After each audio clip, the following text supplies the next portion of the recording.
John Impemba and James Grande.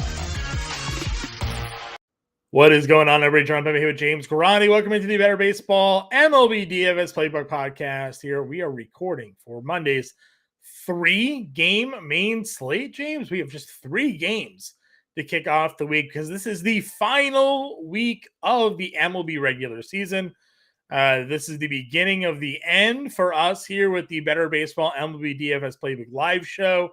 We do not continue this through into the playoffs. We will continue our DFS content throughout the playoffs over at Fantasy Slam. You'll have your playbooks and showdown write-ups for everybody here with James and I. We take a little bit of break from the podcast life, and then we shift gears to the NBA scene and get everybody ready for the NBA season. And then we'll be back for the NBA DFS playbook and live streams once the tip-off of the season occurs there. But that is a few weeks away. We still have the final days of the MLB season to get through here, James, and they're giving it to us easy first. 3 games here to start the week. Some pretty interesting matchups as well with Texas, LA, Houston, Seattle, and San Diego, San Francisco on that main slate. Before we break it all down, though, quick shout out to our friends at RT Sports. If you go to rtsports.com/alarm, use promo code alarm23. New users will get a 100% deposit match up to $200. Can take part in their DFS contest or their DFS Pick'em contest. I had a nice little score here on the Sunday with the DFS Pick'em. 40x. We hit a 40xer. 6 picks for the NFL. We stacked all the overs in that Chargers-Vikings game, and we came home with a nice little pretty penny there, James. So you could do that too when you go to rtsports.com/alarm. Take advantage of that promo code offer today and get your bonus money in your account so you can play some RT Sports this week. Let's turn it on over. DraftKings main slates on the board, just 3 games. We're going to go position by position here because it's only 3 games. This will be a quick show for everybody here. James, pitching, Blake Snell, Luis Castillo, Justin Verlander, Logan Webb, John Gray, Patrick Sandoval are the 6 starters on the slate. Blake Snell is the cover of today's program here, and that's where we're going to kick things off. Yes, we will. Look, he's the NL Cy Young with a bullet. It's not even close at this point. He's been tremendous. He's probably having the best year of his career, despite having a Cy Young, already on his. Where do you put a Cy Young, you think? You put it in a case? Do you think you put it on like a shelf? Where would you put your Cy Young, John? I would imagine someone like Blake Snell, who's highly decorated, probably has like a room. Yeah, probably has a room of trophies and ribbons and things. Fair. So that's fair. Okay, I would put it on a shelf. That's where I have all my, including my Alexei Pokashevsky card. Yeah, I mean, I'm looking at my best ball FSGA championship ring. Nice. As well as my Home Depot Employee of the Month. So, both of those. That was a flex. That was a flex. Nicely. Listen, I was Operations Associate of the Month back in 2012, so don't sleep on it. You ever see that video of the dude handing the girl the Costco card? It's the meme. He hands her the Costco card, and she's like, "Wow!" Yeah, and she flips it over. Yeah, that was a little. I felt a little bit of that, but anyway, a Costco card aside, congrats on your Employee of the Month. Thanks. Big deal. Big deal. It was. So you kept it, so obviously. Blake Snell's final start here, probably most likely. Maybe he'll make another one. Actually, make one more. He has been as good as advertised, and the Giants have been terrible. And he started twice against them this year. 12 scoreless innings, 19 strikeouts in those games, 33 fantasy points per game. We just saw it at the beginning of September, 6 scoreless. So he's gone 6 scoreless, 8 strikeouts in both games against them. There's no reason not to go here. It's Chalk City, but it's well worth it at 9,600. And then, truthfully, like Luis Castillo, John, we have that stretch where we just couldn't keep the ball in the yard. Yeah. And now, since August 16th, he's only allowed 3 home runs. So, whatever happened during that stretch of starts is not happening anymore.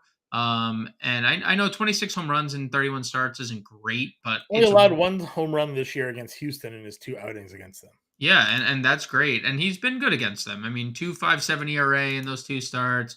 We know Houston can be potent, but let's see, 5 of the last 6 starts, Castillo's gone at least 6 innings and allowed 2 or fewer runs. So He is in the midst of a really good stretch, 25 plus fantasy points in 5 of those 6 games as well. Yeah, I'm with you here. The problem, obviously, on a small slate, and this is one probably the rare occasions where if you wanted to, you could bitch both guys here. Would you go Verlander against Seattle and just run him up against Castillo here? Sure. Yeah. Seattle's scuffled a little bit. It's, Verlander hasn't been great, but he also, we've been paying premium and now we're paying 8,500 for him. So I definitely like the price reduction because I don't want to pay the 10-5, 10-7, 10-2, 9-8 that we've been paying for him. Right.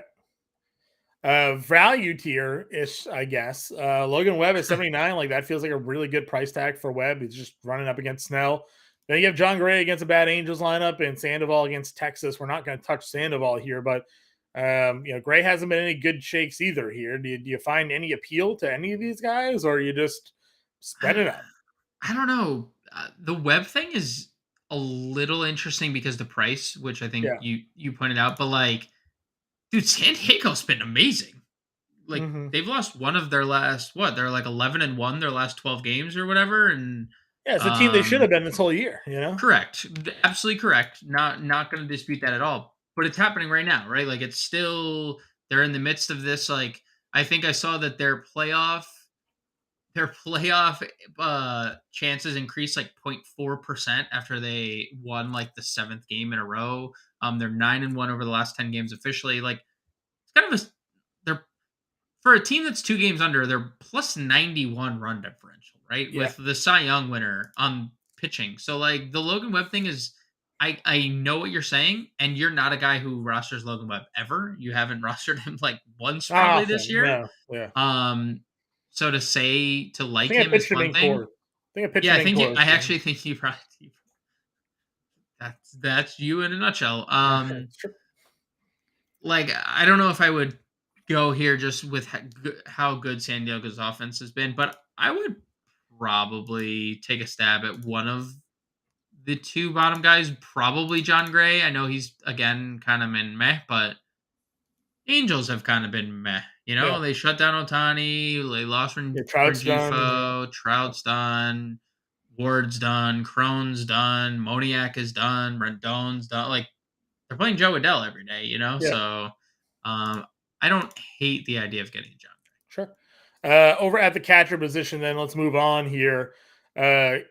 I still like Kyle Raleigh. All of his power comes against right-handed pitching. You have Verlander, who again you mentioned struggled a little bit. So Raleigh at 42 feels pretty good. Not to dismiss Garver against a lefty at 43 or Chaim against Sandoval as a switch hitter there.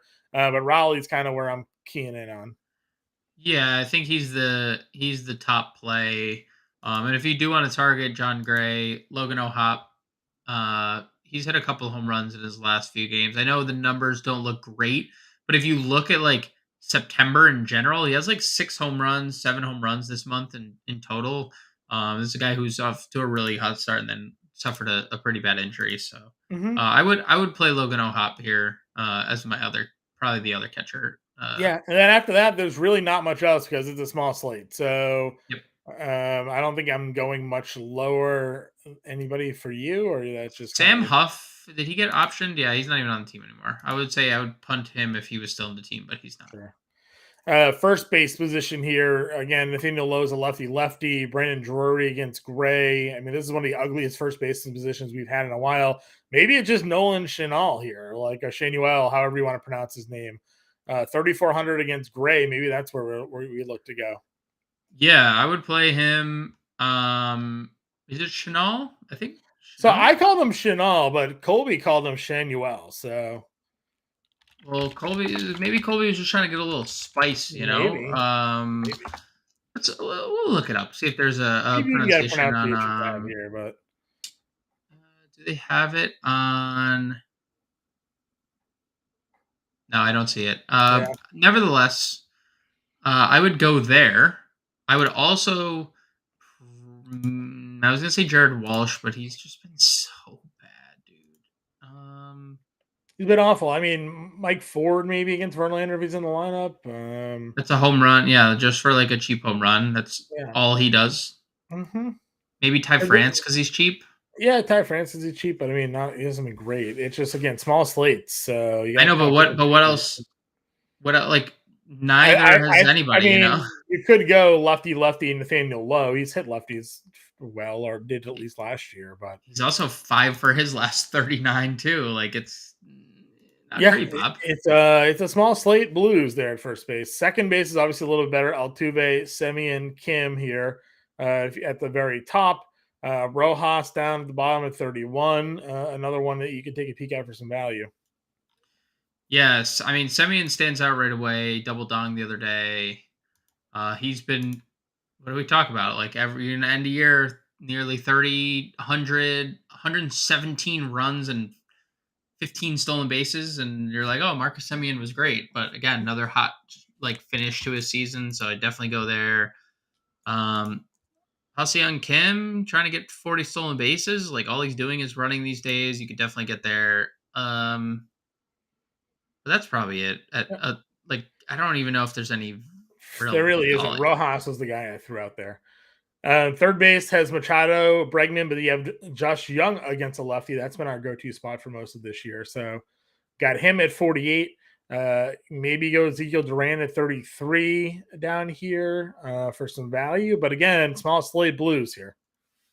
Yeah, I would say Josh Young is the top third baseman of the slate. I would play Machado because again, San Diego's just been really good lately, and Machado's been at the forefront of that. So, I would play those two. I would maybe take a stab at someone like you guy Rosario as well, Okay. who is playing for San Diego. He's been pretty good. Eduardo Escobar is playing for the Angels if you wanted to play him at 2,700. Okay. Shortstop position has Seager, has Machado, as we mentioned, Xander Bogaerts, who had been really good for a little bit. Crawford at 41. And then after that, I don't know where I would go. Again, it feels like we run out of players pretty quickly. Yeah. Um that's it. That's Probably it. Crawford, the cheapest guy you play. Maybe NATO. Sure. Maybe, but he's not getting a lefty, so like obviously it's Yeah. a little concerning. Outfield, very expensive plays. Obviously, Rodriguez, Tatis, and Tucker, Jordan, Soto. Do you have a core spot here in the outfield? I would say it's the way that Soto has been going. I mean, he's been just Yeah. unconscious. Another guy you're going to look up at the end of the season and be like, oh, he had 100 runs, 35 home runs, 110 RBIs, and think he had a good year.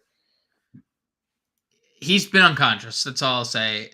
That's probably where I'd go 1st. J-Rod probably second, just given the dual threat ability. The Sure. Jordan thing is interesting. I know he still homered on Sunday and whatnot, but he has the right elbow. I wonder, like, I mean, they need obviously he needs to play because they're only a game. They're only half a game ahead of Seattle for the final wild card spot right now. Yeah. But I wonder if the elbow starts barking a little bit because if he's not playing in the field because of the elbow, like, is that is it going to start bothering him to swing? I don't know. We'll see. Yeah, it's possible. Mid-tier in value plays in the outfield. I'm fine with Teoscar. Evan Carter, dude. Evan Carter. Whoa, this guy is a It's a freaking lefty, but I don't think that matters at this point, right? no, dude. He's been awesome, and I think Sandoval has been pretty bad against lefties this year as well. Mm-hmm. Kalanick for the cheap pop at 37. Joe Adele, I guess, at 35. Leotes at 35. Yeah, Leote's been another guy that hitting the baseball really well. We know Yeah. Grossman's gonna play against a lefty too. Mm-hmm. What's Canzoni at these days? Struggling. All right. Any other value outfielders for you then? Any other value outfielders? Maybe Profile's Brett Phillips. Brett Phillips. Yeah, Profile's a switch hitter. Gets Webb. Where's Brett Phillips at these days? Yeah, he's playing for the Angels. He's 24. He's homered a couple times recently, but like might not even be in the lineup, you know? Mhm. Like so yeah, it's a bunch of just kind of muck down here. I would agree with you. Let's build a lineup and get out of here again. 3-game madness. We're in on Snell. We just run Verlander, I guess, then here, or what do you want to do? Castillo?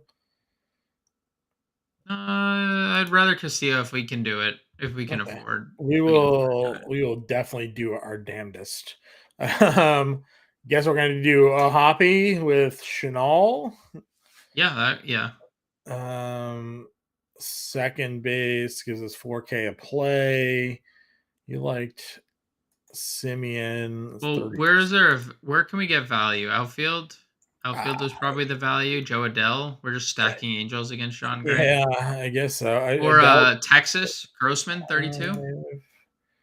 Grossman versus Sandoval is good. Okay, that's 43. We wanted Josh Jung, so I guess we give that a go. 4,100 shortstop. Our cheapest was Crawford. 42 for an outfielder and a second baseman. What did we have here? I mean, if you wanted to play Rojas, you could then spend up. Or if you wanted to play 53. Caballero, I don't know who's. Let's place. Got a full-on Angels, Seattle, Texas stack. Let's go. Let's ride. Let's ride. Snell, Castillo, Ahop, Shanuel, or Chenal. We'll find out how to say it.